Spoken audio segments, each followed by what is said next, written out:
कह रहा है कि एक त्रिभुज और एक समांतर चतुर्भुज एक ही आधार और क्षेत्रफल भी एक ही हैं। एक त्रिभुज और एक समांतर चतुर्भुज होता है, इसके आमने सामने की भुजाएं समांतर होती हैं। ये भुजा इसके समांतर और ये भुजा इसके समांतर, ए बी सी डी। ये आपके पास एक समांतर चतुर्भुज है और इस समांतर चतुर्भुज पे एक त्रिभुज भी बन रहा है। ठीक है। और कह रहा है कि एक त्रिभुज और समांतर त्रिभुज जिसका एक ही आधार है और क्षेत्रफल भी आपस में बराबर हैं। यदि त्रिभुज की भुजाएं 28, 26 और 30 है और समांतर त्रिभुज 28 सेंटीमीटर के आधार पर है, ये 28 सेंटीमीटर के आधार पर, और त्रिभुज की भुजाएं हैं 28 तो ये हो गई, 26 हो गई और 30, यानी 28 सेंटीमीटर वाली भुजा जो है वो त्रिभुज की भी है और समांतर चतुर्भुज। और इसने साथ साथ ये कह दिया है कि त्रिभुज ए बी पी का क्षेत्रफल ये बराबर है समांतर चतुर्भुज ए बी सी डी का।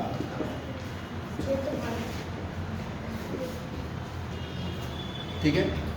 त्रिभुज का क्षेत्रफल होता है 1/2, ये छोड़ो, त्रिभुज का क्षेत्रफल तो हीरोज के सूत्र से निकला है। समांतर चतुर्भुज का क्षेत्रफल मैं बता देता हूँ आपको। समांतर चतुर्भुज का क्षेत्रफल होता है आधार गुणा ऊंचाई, या आधार गुणा समांतर रेखाओं के मध्य दूरी। तो अगर ये वाला मैं आधार लूंगा तो ये ऊंचाई आएगी, यहां से लंब डाल दो, ये हो गई ऊंचाई। समांतर चतुर्भुज की ऊंचाई का मतलब है कि दोनों रेखाओं के बीच की लंबवत दूरी। तो हम पहले त्रिभुज एबीपी का क्षेत्रफल निकाल लें। ए बराबर कितना है 28, बी बराबर 30 और सी बराबर एस निकाल लो।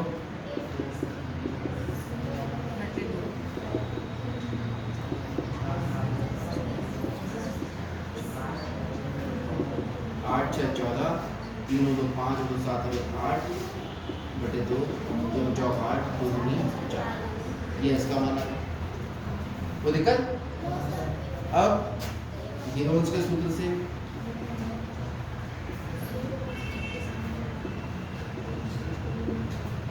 त्रिभुज ए बी पी का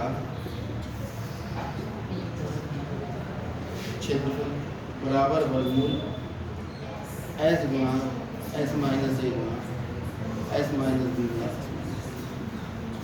वर्गमूल एस कितना है 42 गुणा 42 माइनस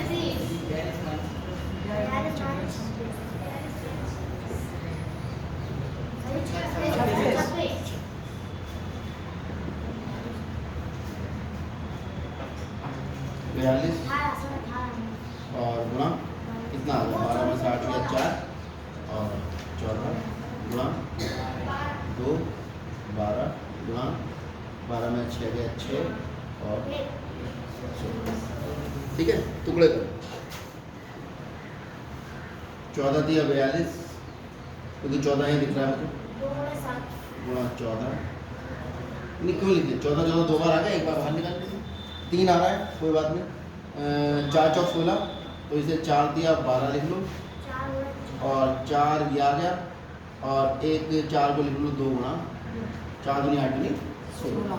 निकालो बाहर। 14 बाहर आ गया, 3 आ गया, 2 बार, एक 4 हो रहा है, 2 बार गुणा 1 2।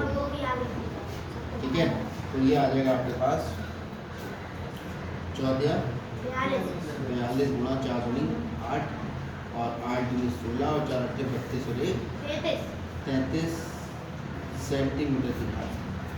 क्या निकला है? निकला क्या है? त्रिभुज ए बी पी का क्षेत्रफल हमने निकाला। ठीक है, अब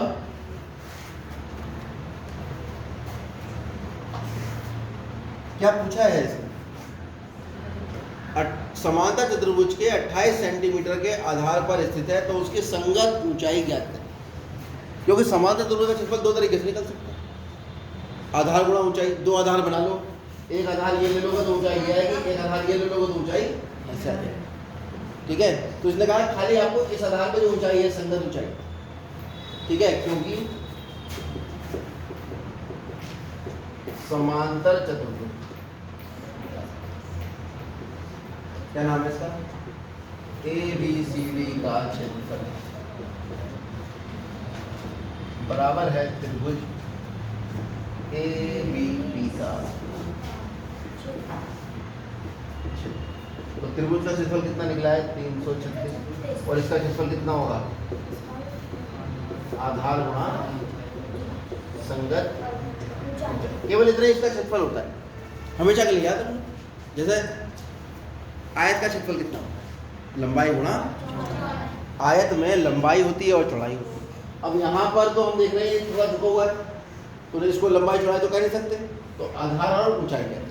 ठीक है, तो आधार है आपका 28 गुणा संगत ऊंचाई बराबर 336। तो संगत ऊंचाई कितनी आती है,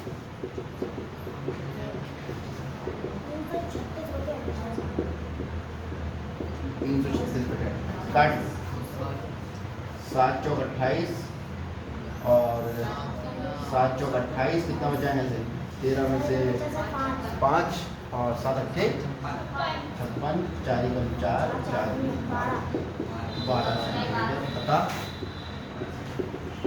समांतर चतुर्भुज की 28 सेंटीमीटर भुजा के संगत ऊंचाई कितनी है, 12 सेंटीमीटर। समझ गए बात को, 28 सेंटीमीटर के संगत ऊंचाई, 28 सेंटीमीटर सामने वाला शीर्ष लंबा। पांचवा सवाल देखिए, एक सम चतुर्भुजाकार सम चतुर्भुज, बर्फी खाइए, तो एक तो होती है पूरा बर्फी का पीस, एक होता है इस आकार में बर्फी का पीस, महंगी वाली काजू की बर्फी जो आती है वो इस आकार में होती है, तो इसे कहते हैं सम चतुर्भुज। सम चतुर्भुज की खास बात क्या होती है कि इसके चारों भुजाएं आपस में बराबर होती हैं, लेकिन इनका कोण 90 डिग्री नहीं। ऐसी व्यवस्था को क्या कहते हैं हम, सम। सम चतुर्भुज की खास बात है कि इसके विकर्ण एक दूसरे को 90 डिग्री पर काटते हैं।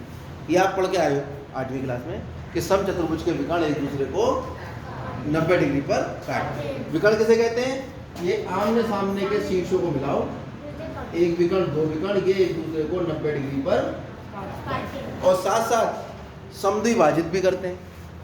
समद्विभाजित का मतलब ये वाली भुजा इसके बराबर होगी और ये वाली इसके बराबर। इतनी जानकारी के आधार पर हम आगे बढ़ रहे हैं जो आपको पता होना चाहिए। तो सम चतुर्भुज घास के खेत में, चलो सम चतुर्भुज घास का खेत बनाओ।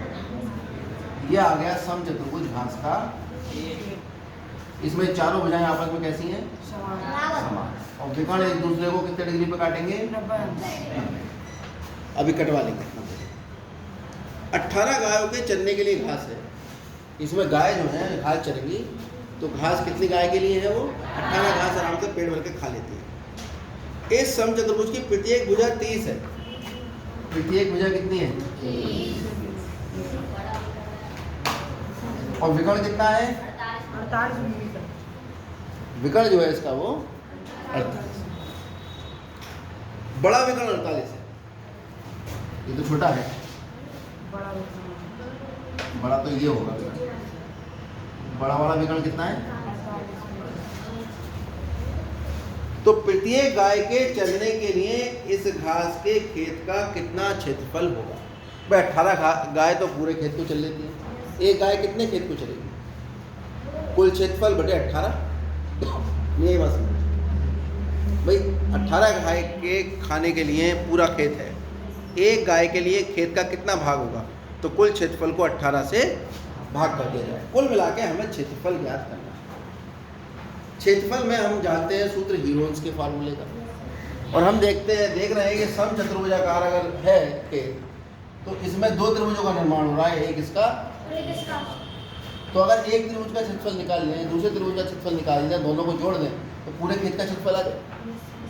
उसके अलावा हम देख रहे हैं कि दोनों खेतों में भुजाएं समान है, जो त्रिभुज बने, तो इसका मतलब एक खेत त्रिभुजाकार खेत का क्षेत्रफल जो होगा वो दूसरे के बराबर है। तो यानी समचतुर्भुज का क्षेत्रफल निकालना है अगर खेत का क्षेत्रफल, तो एक त्रिभुज का क्षेत्रफल निकालो, उसे किससे गुणा कर दें? 2 से गुणा कर दीजिए, क्योंकि दोनों आपस में बराबर है। या फिर ऐसा करोगे, इसका भी निकालो और डबल मेहनत करो, नहीं तो सबसे बढ़िया एक खेत का निकालो। तो देखो हम ये वाला त्रिभुज ले लेते हैं, नाम A B C, हम ये वाला त्रिभुज लेंगे A B D ले लेंगे, ठीक है। हम लेंगे चतुर्भुज A E B। AD कितना है? 30 30 तो A का मान हुआ 30, B का मान हुआ 30, C का मान हुआ 48। S बराबर, तो S बराबर 30 प्लस कितना हो गया?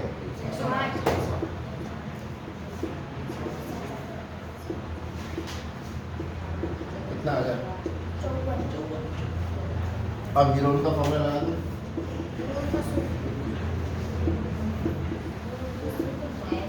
हीरोन का सूत्र क्या कहता है? कि त्रिभुज ABD का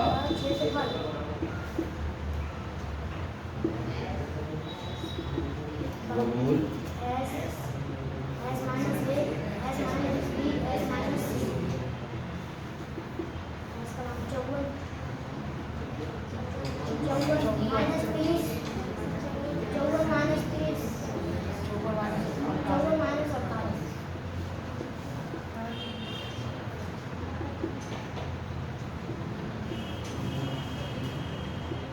कितना हो जाएगा? 24। ये भी 24 और ये कोई दिक्कत? 9 छक्का 54, 24 से 24 दो बार गुणा हो रहा है, एक बार बाहर। 54 को लिख लो 9 छक्का 54 गुणा 6, 24 6 गुणा 6 कितना बाहर आया? 6। और 9 का वर्गमूल कितना होता है? 3 गुणा 3 लिखोगे तो दो बार गुणा हो रहा है, एक बार बाहर आ जाएगा। कितना आ गया भैया? 6 चौक 24 और 6 दूनी 12 और 2 14 गुणा 3 4 दिया 12 और 4 दिया 12 और 1 13, 3 कम 3 432 सेंटीमीटर मीटर की घात मीटर में। अतः समचतुर्भुजाकार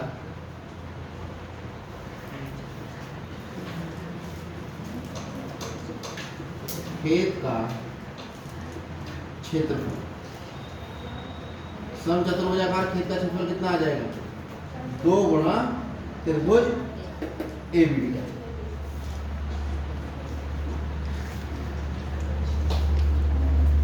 तो 2 गुणा त्रिभुज ABD का क्षेत्रफल कितना? 432, तो 2 दूनी 4 3 दूनी 6 और 4 दूनी 8, 864 मीटर की घात 2। ये आपके पास निकल आया खेत का क्षेत्रफल। और ये खेत का क्षेत्रफल कितनी गायों के लिए है? और हमें कितनी गायों के लिए निकालना है उत्तर? एक गाय के लिए निकालना है भाई। एक गाय का कितना क्षेत्रफल आएगा? ठीक है, तो इधर निकालें। एक गाय के लिए आवश्यक खेत का क्षेत्र सीधे सीधे आ जाएगा। कितनी है आपके पास? 864 तो कुल क्षेत्रफल है और 18 गाय इसे चढ़ सकती थी। एक गाय के लिए निकालेंगे तो कुल क्षेत्रफल को 18 से भाग दो। तो क्या लिखो? 18 गायों के लिए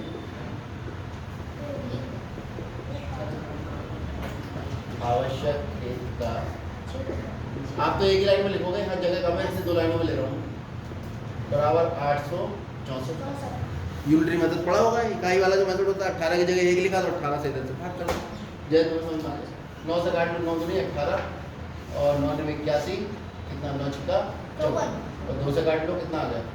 2 चौक 8 16 मीटर की घात। अतः एक गाय के लिए आवश्यक है का क्षेत्रफल